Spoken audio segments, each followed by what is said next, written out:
di bëgg a dugg nag ci benn actualité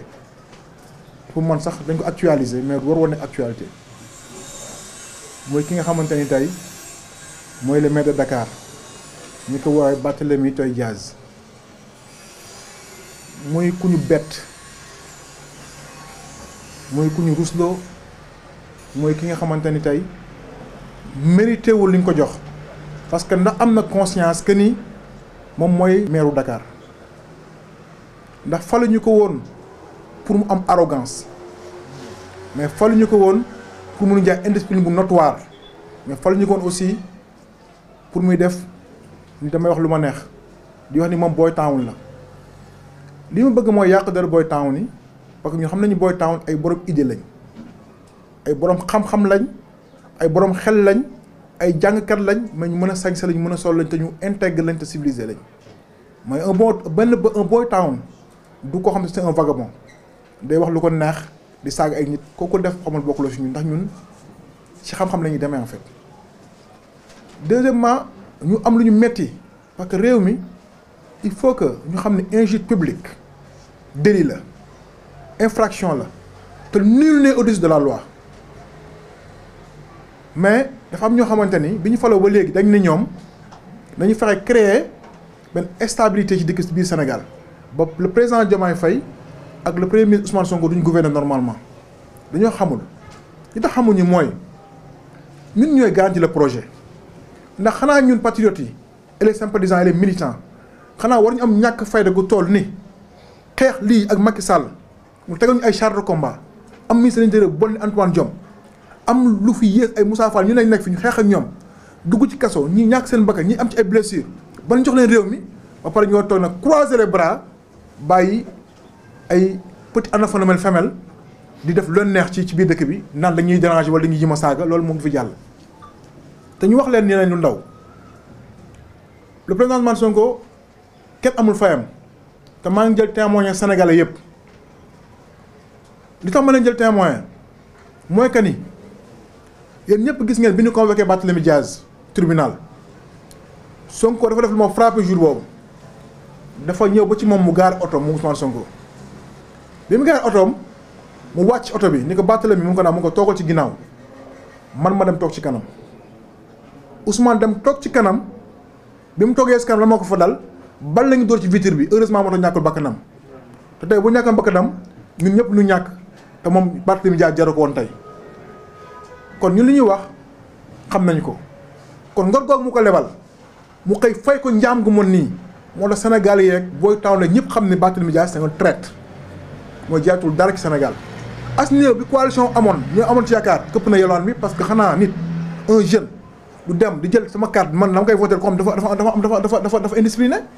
comme daa am arrogance ma koy voté sama carte loolu jeunesse sénégalais war na ko dépassé. Je pense que nag li ñu bëgg a jaay ñun Pastef comprendre nañ ko parce que li mu bëgg mooy li ma koy dégg muy wax di ko bàkkoo ndax ñu ngi fàttali histoire ak Ndiaga Diouf kon li muy bëgg a wax di ko bàkkoo mooy que ni def naa fi mbir tribunal daan na ma condamné na ma mais dara fekkuma ci kon maa ngi continuer ci violence boobu mais maa ngi continuer indiscipline boobu noonu loolu la ñu bëgg a jaay. ñu koy wax ne rek ñun ko ñun duñ la wut ci terrain bu parce que ñun leer nañ xaju si yow peut-être bi gën a ndaw li nga ko def ci diggante at yi mujj yi ki ci gën a ndaw mën na liggéey sa problème dégg naa ko nag muy wax ay menaces di wax ne moom le 30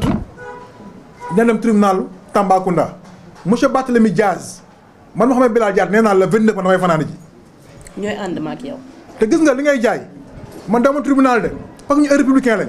su la neexee nga dem tribunal am nga ci droit ñu amuñu problème boobu. mais man damay dem soutenir les patriotes de Tambacounda xaar leen ne seen leader rek ñëw défendre sa projet défendre leen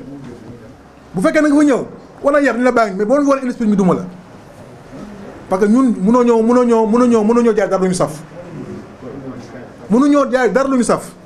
bu dee fit ñoo la ko ëpp parce que moo baal parti bi gën a compliqué àdduna am nañ ay imam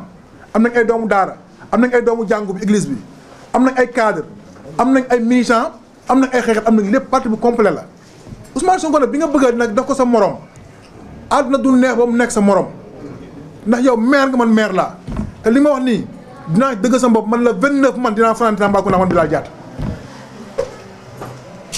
te luñ leen mës a wax ci Sénégal yi xam nañ ni teg nañ seen bët ñun duñu waxantu di arrière wala ñu dellu ginnaaw ci li leen wax fii loo fi indi rek fekk ko fi bu dee da nga jaay war Far West soyez bienvenue welcome ñun pare nañ ci lépp ak yow ci lépp lañ pare ak yow dañ la wan Ousmane Sonko c'est fini le capitaine du projet garde le combat boobu noonu te ci moom ngay yem doo dépassé limite ma la tegal ak ku mën ki doon nag ci patriote dama dal leen seen xel ku bëgg dem Tamba sax mën naa tegal bus ngeen ànd ak ma ñu dem Tamba amuñu si problème ñun dëkk bi dañ ko war a yar dañ ko war a yar ci débat d'idée Ousmane Sonko dafa am lu mu def si ñun xam nga Ousmane Sonko def si ñun Ousmane Sonko bu ñu woon li ñu wax boppam dañ ko fay bàyyi ñu naan ko sa waay mu laa ñu ko dama soyoon gëmuñu la Ousmane Sonko dañoo jaay Sénégal présenté ñu Sénégal nii les jeunes ñu ne ko naan mun am leen amul ci Sénégal man sama jëm Ousmane Sonko amul njariñ ngeen waxtaane amul njariñ mais ngeen waxtaane Sénégal mu am njariñ ngeen bëgg Sénégal moom mooy la don soit pour la patrie boobu lañ Sonko jaay ñu nekk ay addi digg type de politiciens yu nekk man politicien nga gis ci télévision mu jël 5 minutes mën la waxtaanal ci Sénégal 5 minutes rek du ko def koo gis man koo gis problème mais Sénégal intéressé wul nit ñi te li doon yoon mooy Sénégal boobu moo war intéressé nit ñi parce que tey bu leen fàttali Amérique taux de criminalité fa la ëppee drogue fa la ëppee lesbienne fa la ëppee ngóor jigéen fa la ëppee lépp lu bon lu salte Amérique la ëppee mais la moo tax ñu gën a développé nit ñi dañu posé question yooyu noonu lépp luy caaxaan foo Amérique la ëppee mais lépp loo xamante ne mooy développement fa la ëppee lu tax loolu parce que dañu amoo ci patrie bi gëm seen réew bëgg seen réew seen biir xol na Sénégalais yi les jeunes les gentlemen les gentlewomen vous les nanités vous les boy town dama leen woo à ce que ñun ñëpp ñu bàyyi débat personnes yi ñu def ko ci débat réew mi parce que réew moo am solo Sénégal moo am solo c'est le Sénégal qui est important ay nit am ay jëmm amuñu solo surtout nag ay jëmm yu arrogant ay jëmm yu xamul lu ñu leen jox daw naka nga yore maire capital ñu war a gis ñi ñëpp tey changement de capital 52 milliards de budget mënu see def dara lu tegu man mii wax ak yéen maa njëkk nekk maire bu bind Cour des comptes ni ko kay audité ma te nag loolu sax ngeen may ma ci ma taw si monsieur le président de la République Bassirou Diomaye Diakhar Faye monsieur le premier ministre du Sénégal maa ngi lay ñaan en tant que sa maire parce que ñun li ñuy prôné ñu la war a jiitoo Cour des comptes bind naa ko pendant 3 ans maa ngi koy bind la pour ñu audité ma na ngeen ma dimbali yéen en tant que le président de la République et le premier ministre du Sénégal na Cour des comptes ñëw audité ñu man mii di maire parce que ñu dañ ko soxla parce que li tax mooy dañoo woote le don de soi pour la patrie ak rupture totale et profond bu ñu paree nag nañ def audité maire Dakar problème dudd ñun xam nañ xamante nañ ñun li ñuy woot mais suñu salaire mosuma tamit bind na salaire sama àdduna xam bind na salaire dafa weex xam dafa jaune xam mosuma ko gis xam ni dañ ngi sa salaire di ko versé di ko may ñi man dama mos a gis bi dama ko gedd dama ko may sama population parce que dama liggéey ak amour na rus naa liggéey comme ça di ko fayeeku rus naa di liggéey Sénégal di ko fayeeku Ousmane Sonko nga nii est-ce que nit ñi xam nañ dafa may salaire premier ministre am yooyu moo war a nekk débat yi doon soit yooyu sacrifice yooyu moo war a nekk débat yi naka lañ mën a fexe ba jar nga suñu zircon bi ba la plupart des jeunes ñu mën a rester ci réew mi mën leen dundal naka lañ mën def ba waxtaanee suñu ressources halieutiques yi naka lañ mën a wax suñu gaz bi nga xam ne tey ñaata jeunes ngay gis tey Sénégal ñu yóbbu leen ci débat politique mais dama ñu yóbbu leen ci débat réew mi ñaata jeunes ngay gis tey Sénégal ñu mën la wax le contrat de Neymar le contrat de Lionel Messi contrat yoo xam nañ ne ñaata lay joueurs yi fayeeku fu leen trans xam nañ lépp mais xamuñu suñu diggante Mauritanie bi mètre gaz cube ñaata la problème la ci réew da ngay bëgg gis ay jeunes yi dox naan dëkk bi dafa mel dafa dëgg xamuñu seen budget réew ñaata la mooy Sénégal bi wër di wax nit lu ñaaw di wax ci nit guddee ba tax boo ko laajee sa poids yaram ñaata xamul poids boo ko laajee groupe sangam xamul groupe sangam loolu dafa war a jeex ci réew nañ jëm dugg ci débat yu essentiel yi xool leen un exemple mën nañu jox Afrique yëpp ba Afrique jeex président Bassirou Diomaye Faye moo ci gën a yaru may laaj ban président ngeen gis ku gën a yaru Abdoulaye Diomaye Faye amul laaj leen ko sëriñ si mooy le président de la République moom Bassirou Diomaye Diakhar Faye il est le président de la République du Sénégal mais buy waxee yow day mel dala ruus su waxee yow du tax si di xool la day mel kuy lox ndax lan discipline ndax yaru xoolal le président Ousmane Sonko woon naa bépp nit ci àdduna bi kan moom mos a gis le président Ousmane Sonko saaga ci gémmañam defee naa kii kon ku ko mën a génn na ko génn amul mës ta saaga nit ndax am yar ndax am dal ndax am ngor ndax am reconnaissance ci doomu aadama yi fal na fi ku ne trahison bi ne dugg na ko mais mosoo dégg wax bu ñaaw ci nit mais koo xam ne du la saaga te foo tundi ko saaga ndey loolu mooy lan billaahi wallaahi watallaahi à part d'aujourd'hui képp ku saaga Sonko ma dal sa kaw ma ko daa jaat amatul lu ma ci masla ak amatul lu ma ci mel ñu toog ñu doon cetuwee te loolu ma ci lancé un appel solennel à tous les patriotes du Sénégal parce que nul n'a le droit de faire la loi tant qu'il y a la loi mais nag bu ñu gisee ay injure publique tamit infraction te kenn woowu leen ci juste amu ci dara amu ci ñu yorle ko suñu bopp ku mu saagaat Sonko nday ñu dal sa kaw ak koo mën ci doon nag maytuma ko ma Samba maytuma ko ma Demba maytuma ko kii konk te ku weddi li may wax ni di dëggal sama ma dëggal sama bopp ñun bu ñu gis nga parti bu ñu amee yar am éthique am moo tax ñi ñu bëgg a bëri moo tax sañu ñoo wax bu ñaaw nit sañu ñoo saaga nit sañu ñoo xas nit ndax suñu leader du ko def Ousmane Sonko du ko def lu mais pourquoi ay nit war a jóge fi di saaga ndey ñun ànd ak Ousmane Sonko après di saaga Ousmane Sonko ndey fu mu ko teg arrogance ou indiscipline la yaa ngi war a servir un très bon exemple xale yu ndaw yi ñun suñu la ñu xool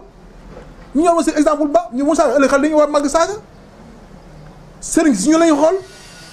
abbé si ñu la ñu xool képp ku nit ku baax Sénégal ñu ngi am nga référence su ñun am nga cofeel su ñun kon ñu dañu war a servir wala très bon exemple ba pare ma rappelé waa ndaw ñi nañ leen def des mobilisations et des mobilisations man mii di wax ak yéen xam ngeen du ma candidat da suñu parti def cumul de fonction mais le 2 novembre maay def fi ngandam meeting fii Kër Massar meeting bu ngeen mës a gis invité naa képp ki patriote Sénégal samedi le 2 novembre maa koy def fii te xajaamee ko dina ñëw incha allahu rabbi kon ñu xam ni ñun parti bi ñu yor parti bi ñu yar la ci amour pour Sénégal Ousmane Sonko boo gisee ñu am ci moom cofeel bi mu jariñ suñu live parce que li mu def si ñun la daf ñu jaay patrie bi bu ñu jaayoon boppam duñ ko topp duñ ko gëm mais dafa am ngor Ousmane Sonko wan ni yéen bu ngeen ma bëgg Ousmane Sonko dafay gêné wu ni toog naan ko yaa fi ne bëggul loolu la gën a mën ci àdduna wax leen ko tey li ma gën a bëgg mooy ku comprendre li mu woote idéologiquement mu xam que si Sonko Sénégal la bëgg loolu nit ñi te bëgg Sénégal rek mooy fay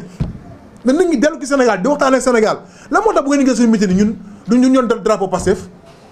partir boo ko mu yor drapeau Pastef bokkul Pastef boo nekkee suñu meeting li ñu yor drapeau Sénégal le vert le jaune et le rouge parce que dañu war ni ñun Sénégal moo ñu tax a jug débat télévision yëpp dafa nekk uniquement pour le Sénégal ñu jaay ndaw ñu Sénégal ñu bëgg loo ñu Sénégal ba Sénégal jariñ suñu bakkan bi su ko suñu live kon ci yooyu la ñuy xaar Sénégalais si yooyu la ñuy xaar acteurs politiques yi def ko ci ay débat d'idées ay débat yu intelligent ay débat yu servir yoo xam ne c'est sévrable mais tey fekkee ne yow da nga nekk un maire ñu naan la maire de Dakar nga te yow mun loo xam sens de responsable bi nga gàddu boo jar ñu la koy dénk ndax ñun bi la koy dénk dañoo réparer benn injustice bu ñu gisoon régime fi nekk moo la ko bëggoon teg lu ñëw ki suñu leader def ay sacrifices énormes ban dara su ñàkk bakkanam je dis bien parce que ku ñëw ñu la wàcc oto bi nga wàcc mu ne toog ci ginnaaw mu toog ci kanam ba ñu tiré bal bi verrouillé na nga moom ba ñu tiré bal bi kay ci vite Ousmane Sonko la bu la fi Ousmane Sonko day ñàkk bakkanam mais ndax Barthélémy Diaz mi te jaan Ousmane Sonko ñàkk bakkanam mais Sonko dafa ko pour Barthélémy Diaz mais da ko def pour ay valeurs yu ñu doon xeex moom ci ay valeurs yu ñu doon réincarné c'est même valeurs yooyu nag lañ xeex ba léegi yaa nga bëgg ko jëlee ko sa morom du mos a doon sa morom bu dee mbooloo ñoo la ëpp bu dee sañte ñoo la ëpp bu dee fit tolloon catuwe kon bu ñu joxante cër dañu war a joxante cër monsieur Barthélémy Diaz jox nu cër nu jox la cër encore une fois et c'est la dernière fois que je t'avertis li nga mën yëpp nag mën naa miiram dañu ma xam nañu damay wax dafa fekk nag ñu nekk ay républicain kese ñu bañ nga fi ñu bëgg a yóbbu pour élection bañ am comprendre nañ ko mais élection day am par force élection day am par force incha allah rabi day am par force kon ñun ñoo woo Sénégalais yi ci dal ci sérénité ci jàmm ak ci constat mais ci fulla ak fayda président Ousmane Sonko du ñu nangooti mbindeef ci àdduna di ko wax yéen wax yi déplacé wu ndax ñun mën nañ ko faj moom liggéey mais ñun ñoo koy faj te du ma ci laaj kenn parce que nag bu fekkee ni